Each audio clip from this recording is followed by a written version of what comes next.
Coffee Break German, Season 3, Episode 25.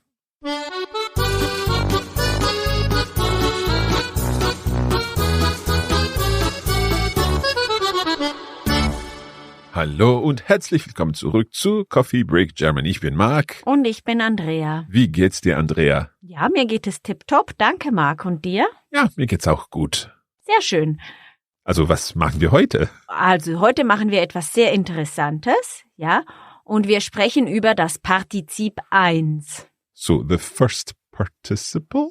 Ja, okay. And we're using, so a partizip is a form of a verb, yeah? But we're using it today as an adjective.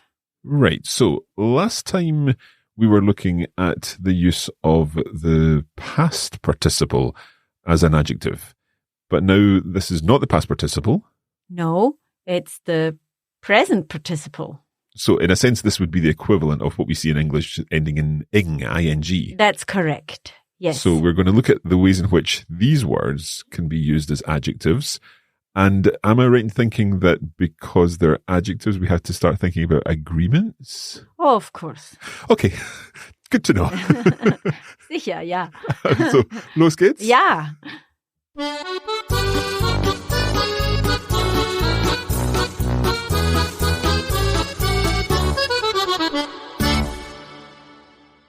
So, as I said before, we're using the Partizip 1 or present participle as adjectives, okay? And it's simpler than you might think. Well, that's always a positive. Genau. So what we use is, we use the infinitive of the verb, zum Beispiel kaufen. Ja. And then we add a D. Oh, okay. Kaufend. Ja, genau. Oder zum Beispiel lesen. Lesend. Genau. Und arbeiten. Arbeitend. Genau, das ist richtig. That seems good so far. So when is this used? So we use this when someone is in the process of doing something. Zum Beispiel, Marianne putzt singend das Wohnzimmer. Right, so Marianne putzt, she's cleaning das Wohnzimmer, the living room, but she's doing so singend. Genau. She's singing as she does it. Ja, genau. So we describe her what she does while she does something else. So it's almost like the singend is describing the way in which the cleaning is happening. She's cleaning singingly. Yeah, that's correct. So we could say this is then used as an adverb rather than an adjective because we're describing the cleaning. Yeah. But I have another example where it's clear that it's an adjective that describing a noun, and you will see your agreement that you were looking for. I'll brace myself. Exactly. So, Franz setzt sich neben den lesenden Mann. So here we've got Franz, so setzt sich, he sits down, neben den lesenden Mann, you said. Yeah. So he sits down next to the reading man, the man who is reading? Genau, das ist richtig. So, den lesenden Mann, so it's den, it's next to, which is going to take the accusative. Ja, das ist korrekt, ja. Neben den lesenden Mann. So we're using accusative adjective endings. Genau, das ist richtig, ja. I have another example. Sibylle hört ein weinendes Kind. Right, so weinen, is that to cry? Ja, das ist richtig. So, Sibylle hört ein weinendes Kind. She's hearing a crying child. Ja, genau, sehr gut. So that's also accusative there, but because it's a neuter word, we hear the ein weinendes, just using a neuter. Genau, das ist richtig, ja. So the previous example we could look at from a dative point of view, if we say that Franz is already sitting next to this man who's reading. So would you like to try this? So would we use sich setzen? Nein, wir würden sitzen benutzen. So Franz sitzt. So Franz sitzt neben dem lesenden Mann. Lesenden Mann. Lesenden Mann. Okay, so I'm getting my adjective ending wrong there, but my case right. Ja, das ist richtig. Let's accentuate Sehr the gut, positive. sehr gut, Celia. Also Franz sitzt neben dem lesenden Mann. Dem lesenden Mann. Okay, so apologies for that. Genau, sehr gut. What is so handy about the use of this form is that we can replace an entire relative clause. Okay. So we have an example. Die Frau, die strickt, ist meine Tante. Die Frau, die strickt, ist meine Tante. So, stricken to knit. Ja, So the woman who is knitting is my aunt. genau. And then we can say, die strickende Frau ist meine Tante. Right. Okay. So this is like saying the knitting woman is my aunt. Ja, It sounds genau. a little funny in English. I think we would say the woman who is knitting. Genau. But for us, this is a great sentence, yeah? I have another example. Sabine hat die Waschmaschine, die piepste, ausgeschaltet. Oh, can you say that again? Sabine hat die Waschmaschine, die piepste, ausgeschaltet. Right. So Sabine ausgeschaltet. She switched off die Waschmaschine, the washing machine. Die piepste. That was beeping. Ja, genau. Okay. So would that become Sabine hat die piepsende Waschmaschine ausgeschaltet? Genau, ja. Sabine hat die piepsende Waschmaschine ausgeschaltet. So she switched off the beeping washing machine. I think, thinking about this, in English, to me, this may be just my opinion here, but when we're talking about a thing, using that beeping washing machine sounds much more natural than the knitting woman. Maybe it's something to do with, we can't describe a person with this present participle. It's like if you say, obviously in English, the knitting woman, you think this is the name of, like the knitting woman. The knitting woman, yeah. But in German, this is not the case. Okay, so we instantly see that this is describing the woman. Yeah. Okay. Maybe we can step it up a bit. And I have an example with an inserted relative clause that we can replace. What do you think? Okay, go for it. Ja. So, meine Freundin, die in Paris wohnt, arbeitet in einem Restaurant. So, my friend who lives in Paris works in a restaurant. Mm-hmm. So, what do we do here with this sentence when we want to use a present participle? So, we start with meine, and then we need to describe the Freundin. What do we know about the Freundin? Well, that they live in Paris. Yeah. So, how do we do the present participle of wohnen? So that would be wohnende Ja, genau. And where wohnende? in Paris. Genau. So meine in Paris wohnende Freundin. Wow. Ja? It sounds a little odd to me. So my in Paris living friend Ja. And what does she do? arbeitet in einem Restaurant. Genau. Sehr gut. Bravo. Can we do another of those examples? Ja, sure. Also, mein Bruder, der Italienisch unterrichtet, hat eine neue Katze.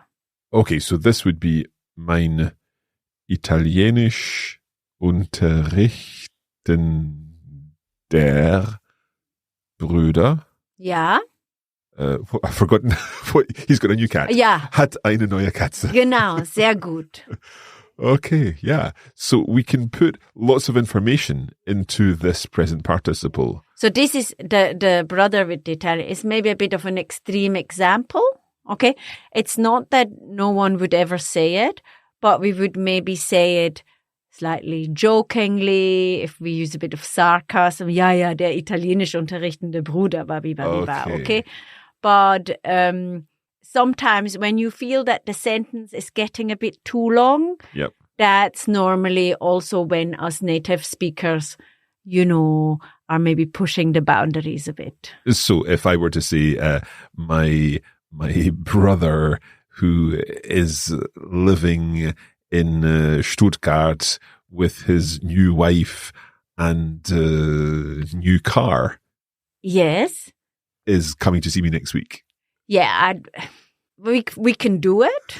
Yeah, it's possible. I'll try. So, is it Bruder? Ja, mein mit seiner neuen Frau und seinem neuen Auto in Stuttgart lebender Bruder kommt nächste Woche. Yeah. So it's possible, but you see, I had to really think about the order in which things come.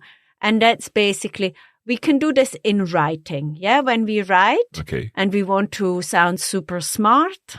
Okay. But it's not reader friendly at all. Yeah. Okay. Okay. Right. I think what we'll do is leave it there. And then after the break, we're going to be listening to a travel magazine description of a city. And I think we're maybe going to hear one or two of these present participles used as adjectives. Possibly, yes.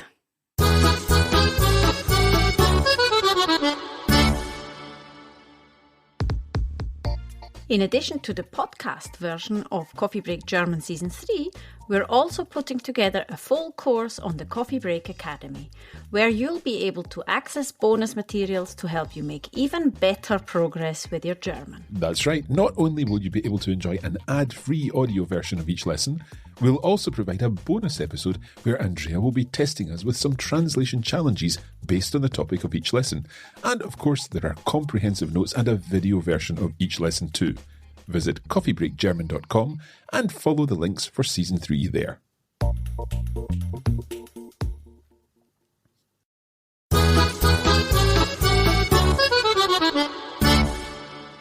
Welcome back. Now, today we are looking at using present participles as adjectives.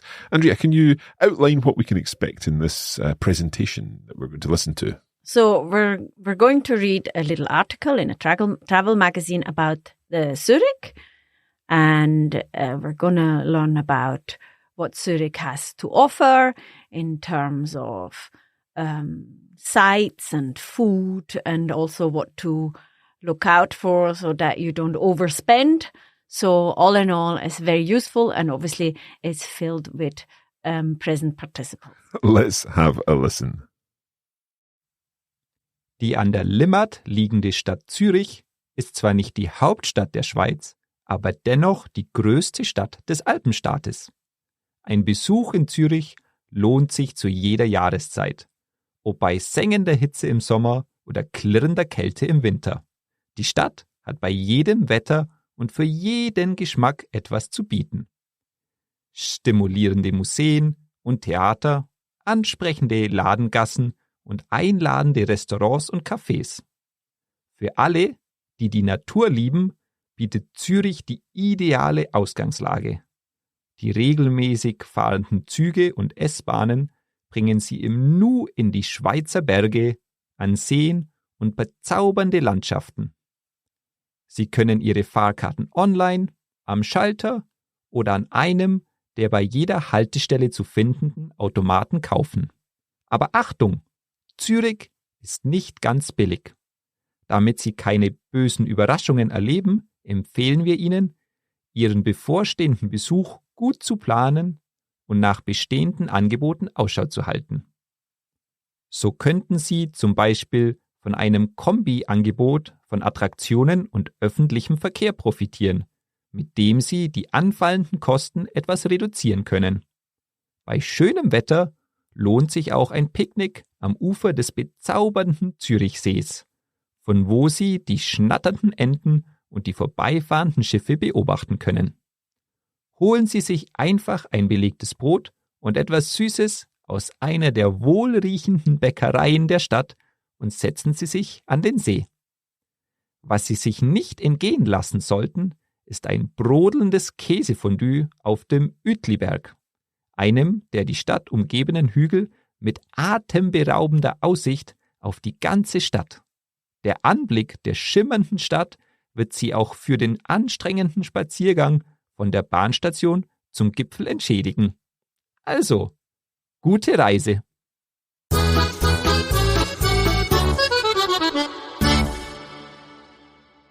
Now, I would certainly like to listen to that again. So if you're like me, I think it would be wise to roll back in the podcast, have a listen again to that text, because there's a lot in there. And I think on a second listening, we'd probably understand a bit more. There's quite a lot to take in. However, Andrea, can you give us a little bit of a summary of what's been happening here? Yes, so this is a little travel advert for Zurich, and it mentions that Zurich is not the capital, but the biggest city of Switzerland. and that it's situated at the Limit, which is a local river. Yeah. And this advert says that it's worth a visit when it's very hot in summer, but also when it's very cold in winter, as it offers something for everyone in any weather. Absolutely. And then it mentions some of the things that there are to see in Zurich. Yes, so stimulating museums, attractive shopping streets, and inviting restaurants. And this is exactly where we see some of our present participles. I can imagine. Yes. And nature lovers can hop on one of the many regularly running trains, and they can travel to the mountains, lakes, or beautiful landscapes. Okay, and we get some information about how we can get tickets for that. Yes, and this is very important because Zurich has ein Ticket für alles. Okay, so there's one ticket for everything? Yeah, so ein Ticket für alles means that you buy a ticket either for an area, basically for an area, and then you can use any of the modes of transport. So bus, train, even ship, even cable car, whatever is then in this area, except taxis, you can use with this ticket. Okay. Now, he does also give us some advice about how to have a cost-effective trip to Zurich. Yes, if there is such a thing. Yeah. So you can take advantage of some combination offers and which combine transport, public transport, and some of the sites, so museum, etc. And another piece of advice that we're given is that you could take a picnic to the shores of the lake and maybe watch the ducks and ships go past and have a sandwich, maybe just from one of the bakeries in the city. Okay. Now, there was one thing that he mentioned that you shouldn't miss out on, and that was particularly typical, I think. Yes. So if you go to Switzerland, eat a cheese fondue. Mm-hmm. And he mentions that you can get one on top of the Uetliberg. So the Uetliberg is, well, it says berg, but it's more a hill of the city. And you can take a little train up, but not to the very top. So you need to walk up the last bit. And there is a lovely restaurant and hotel where you can eat a fondue. And the views are really quite stunning. Sounds wonderful and definitely on my list for things to see. Is that where we're going to leave the episode today? Absolutely not, because we have noch eine Kleinigkeit.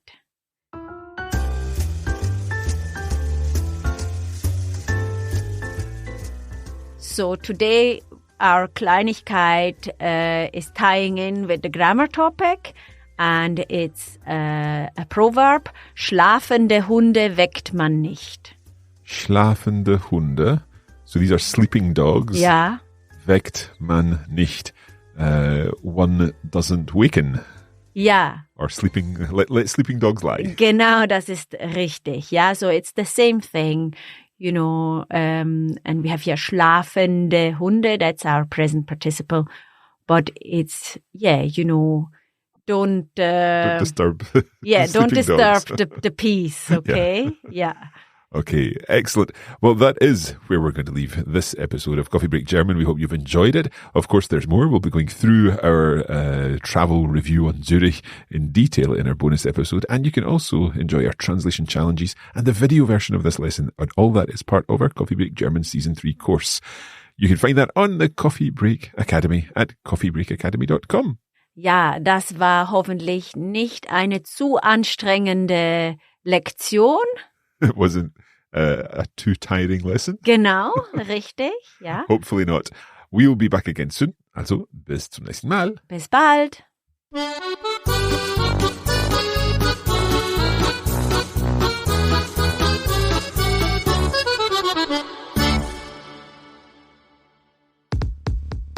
You have been listening to a Coffee Break Languages production for the Radiolingua Network. Copyright 2022, Radiolingua Limited. Recording copyright 2022, Radiolingua Limited. All rights reserved.